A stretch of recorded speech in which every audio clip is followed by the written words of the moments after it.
Existe um circuito de emergência embutido dentro do seu cérebro que dispara no momento em que a alegria fica grande demais, fazendo você chorar. Quase ninguém sabe que existe, mas você já sentiu. Num casamento, num reencontro, numa medalha de ouro erguida. A alegria não deveria parecer tristeza, mas seu rosto faz a mesma coisa. A resposta está escondida num laboratório de Yale. Uma noiva caminha pelo corredor e seu pai, um homem adulto, deixa escorrer água dos olhos em silêncio.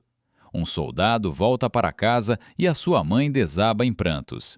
Uma avó vê o seu neto e os seus ombros estremecem. Isso acontece em todas as culturas da Terra. Toda língua tem uma expressão para isso: lágrimas de alegria. Bebês fazem isso. Atletas fazem isso. Velhos estoicos que não choram há 40 anos, de repente fazem isso. A evolução manteve esse comportamento estranho em toda a espécie. Ele não foi eliminado, foi reforçado. Os cientistas até têm um nome para esse enigma. Chamam de choro paradoxal, dois sinais opostos colidindo. Por que um cérebro programado para a sobrevivência reagiria aos seus melhores momentos da mesma forma que reage aos desastres? Por muito tempo, ninguém teve uma resposta de verdade. Então, um pesquisador em Connecticut percebeu algo que quase todos deixaram passar. Acontece que suas lágrimas não têm a ver com felicidade. Elas estão fazendo algo muito mais estranho dentro de você. O nome dela é Oriana Aragon, psicóloga em Yale. Ela ficou curiosa sobre algo que você provavelmente já disse em voz alta sem pensar. Quando você vê um filhotinho minúsculo ou um bebê fofinho cheio de dobrinhas, o que sai da sua boca? Eu quero apertar. Eu poderia te comer todinho. Você é fofo demais. Eu vou morrer. Escuta essa linguagem. É violenta, é agressiva, é quase canibal. E, no entanto, estás a olhar para algo suave e inocente. Aragon chamou isso de agressão fofa. Ela trouxe pessoas ao laboratório e mostrou fotos de bebês impossivelmente adoráveis. Ela deu a eles plástico bolha. Quanto mais fofo o bebê, mais bolhas eram estouradas. Estímulo positivo, resposta agressiva. O cérebro viu algo maravilhoso e buscou algo destrutivo. Foi a primeira pista clara de algo. As emoções, quando ficam altas o bastante, transbordam para os seus opostos. Aragon deu ao fenômeno um nome clínico. Ela chamou isso de expressão dimorfa. Um sentimento, dois rostos. Alegria com lágrimas, ternura com dentes, alívio com gritos. Não foi uma falha, era um padrão, repetível, mensurável, transcultural pelo mundo todo. Mas isso deixou uma questão muito maior. Por que o cérebro faria isso? Para responder a isso, você precisa entender o que é realmente o choro, não a metáfora, a biologia dele. Os cientistas acreditam que existem 3 tipos distintos de lágrimas. O primeiro é o basal, uma fina película salina. Ele lubrifica constantemente o seu olho para que ele não resseque. Você o produz a cada segundo e nunca percebe. O segundo é o reflexo. Aquela explosão repentina quando você corta uma cebola ou um cisco entra no seu olho. Pura mecânica. Agora, aqui está o estranho. O terceiro tipo é chamado de emocional e é exclusivamente seu. Pelo que sabemos, ela existe apenas nos seres humanos. Nenhum outro animal derrama lágrimas de emoção. Um cachorro choraminga, uma baleia geme, um chimpanzé grita, mas seus olhos vertem lágrimas. Isso é uma invenção humana. E essas lágrimas emocionais são quimicamente diferentes. Estudos mostram que elas carregam hormônios do estresse eliminados pelos seus canais lacrimais. Hormônio adrenocorticotrófico, prolactina, leucina encefalina, um analgésico natural, manganês. Seu corpo literalmente expulsa essa química através das lágrimas. O encanamento revela o propósito. A glândula lacrimal, a pequena fábrica por trás da sua pálpebra, tem uma ligação direta. Está ligado diretamente ao sistema límbico, o antigo núcleo emocional, amígdala, hipotálamo e tronco encefálico, todos conectados. Quando essas regiões ficam sobrecarregadas, elas puxam uma alavanca. A alavanca abre uma válvula e as lágrimas saem. Chorar não é um efeito colateral da emoção. Chorar é uma liberação de pressão fisiológica, um mecanismo de segurança embutido. No seu cérebro, a alegria e o luto compartilham a mesma fiação. Agora conheça o sistema que puxa o gatilho. Chama-se sistema nervoso autônomo. 2 ramos, trabalhando um contra o outro como um acelerador e um freio. O ramo simpático é o seu acelerador. Ele dispara sempre que algo grande está acontecendo dentro de você. Perigo, empolgação, surpresa. Seu coração acelera, suas pupilas dilatam, suas mãos suam. O sangue corre para os músculos, você se sente elétrico. O ramo parasimpático é o freio. Ele te desacelera, diz ao seu coração para se acalmar, aos seus ombros para relaxarem. Isso deveria estar em equilíbrio, mas veja só. O seu corpo não consegue distinguir entre alegria intensa e medo intenso. O mesmo acelerador é pisado fundo para os dois. Imagine estar à beira de um penhasco bem alto, o coração disparado. Agora imagine estar no altar, prestes a se casar com a pessoa que você ama. O coração batendo do mesmo jeito. A química é quase idêntica. O mesmo cortisol, a mesma adrenalina, o mesmo rosto corado, a mesma boca seca. O corpo lê a intensidade, ela não lê a história. Então, quando a alegria surge com força suficiente, o acelerador vai longe demais e corre o risco de ultrapassar o limite. E é aí que o nervo vago, o nervo mais longo de todo o seu corpo, pisa fundo no freio de repente. Ele ativa o parasimpático. Ele te inunda de calma. Ele desliga o motor por completo, até o zero.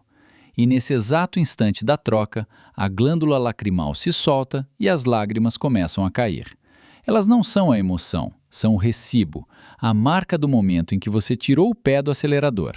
É por isso que o luto e a alegria parecem estranhamente idênticos, o mesmo cano de escape, a mesma fumaça silenciosa subindo. Agora de volta a Aragon. Ela não apenas notou o fenômeno, ela o testou em um experimento silencioso. O estudo dela reorganizou silenciosamente a forma como a psicologia entende a emoção, e tudo começou com fotografias de bebês recém-nascidos. Ela mostrou a 2 grupos fotos de recém-nascidos minúsculos, frágeis e absurdamente fofos, e então mediu exatamente como cada pessoa reagia. Alguns apenas sorriram, outros sentiram aquele transbordamento agressivo, o reflexo do quero te apertar.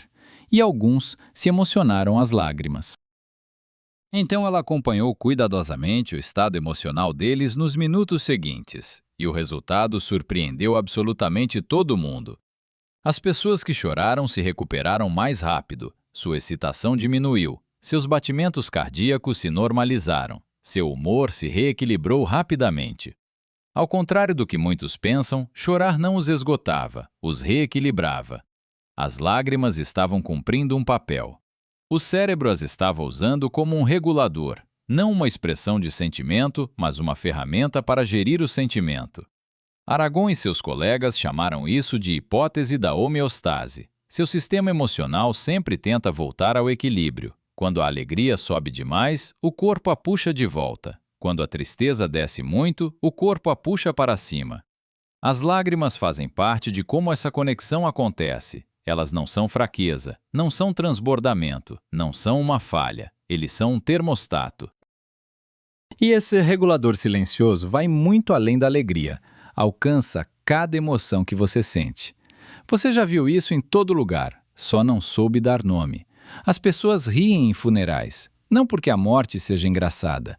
O sistema nervoso deles está sobrecarregado de dor e busca o oposto para se equilibrar.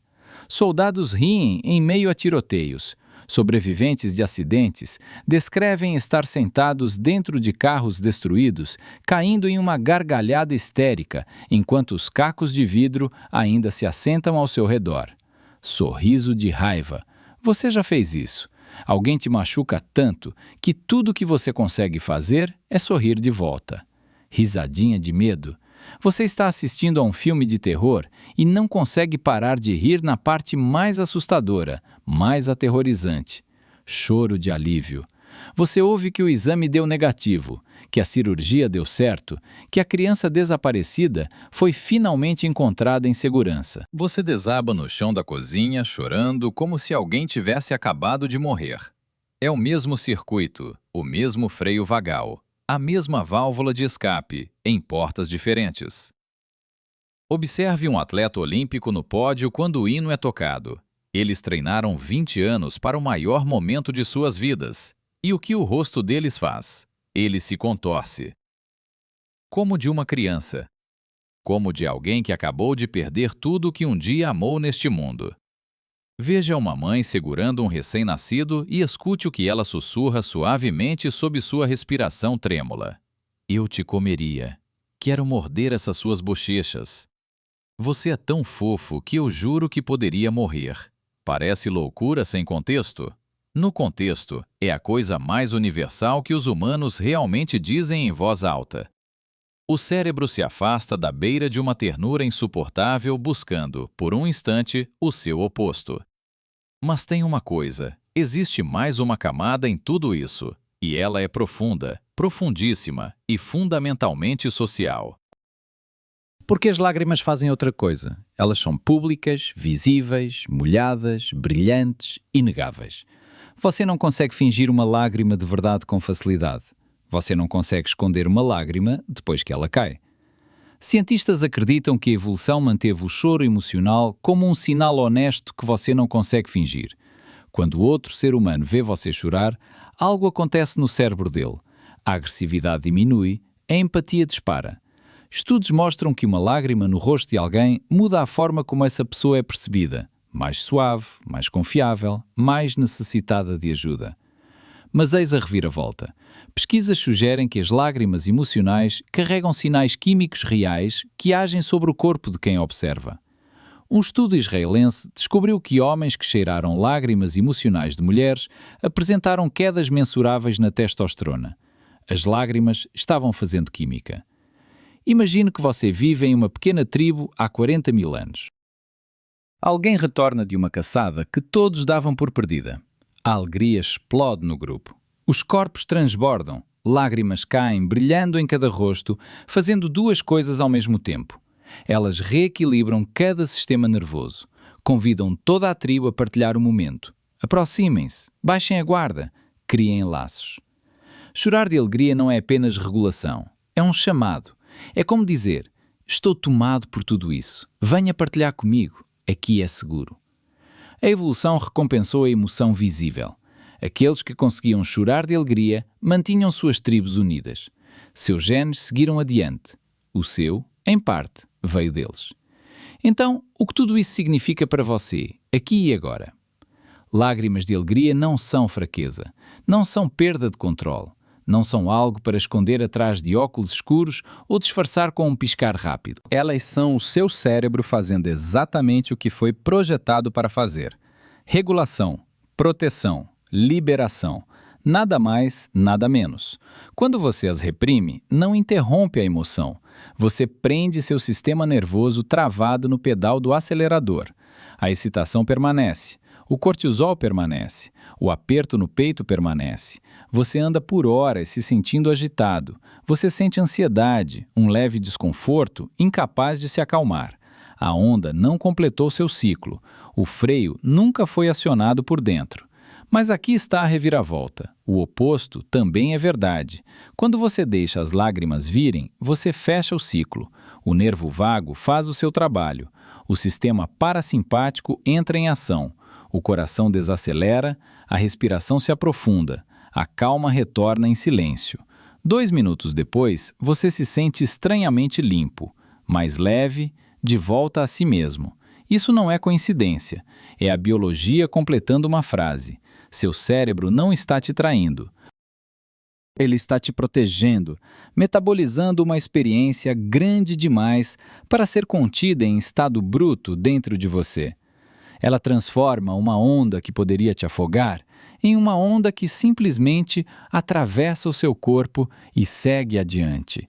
Da próxima vez que a emoção subir por trás dos seus olhos num casamento, numa formatura ou num momento na cozinha, apenas perceba isso acontecendo. Não lute contra isso. Observe o reajuste acontecer.